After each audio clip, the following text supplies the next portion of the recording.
Ouais, c'était pas un match facile, surtout que voilà, on a encore cette fâcheuse tendance à se relâcher quand on a le match vraiment en main. À plus 19, on reprend encore un 9-0. Je ne sais pas pourquoi on a ce défaut. On essaie de travailler dessus. J'espère qu'on trouvera la solution d'ici la fin de ces playoffs. Parce que ce soir, c'est pas préjudiciable, mais ça peut le devenir par moment. Quand on a l'adversaire comme ça à bout de fusil, il faut être capable de le finir, comme on dit, de finir le match. Et on rentre dans un peu trop de facilité à ce moment-là, on est un peu trop permissif.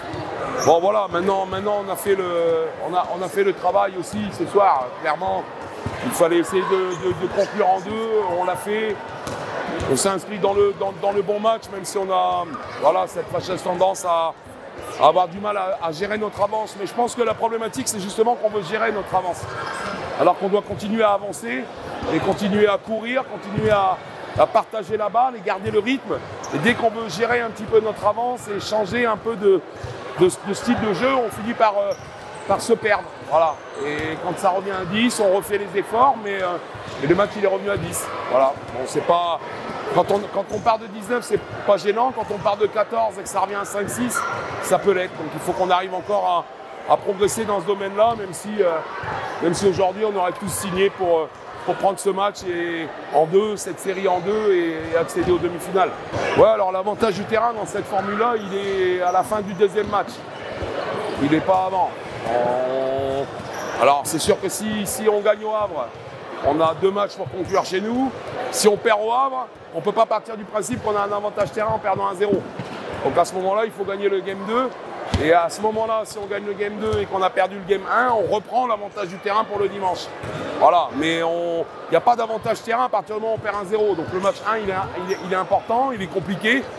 On les a joués récemment, donc on sait ce qu'il faut faire. Voilà, ils seront prêts aussi, c'est leur seconde chance.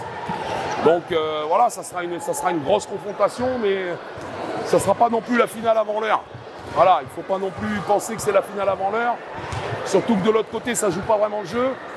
Voilà, 20 points à domicile, c'est un peu moyen. D'ailleurs, je félicite les jeunes de Saint-Chamond qui même s'ils ne peuvent pas monter en Pro B, eux, visiblement, ont l'air de vouloir aller jouer ces playoffs à fond.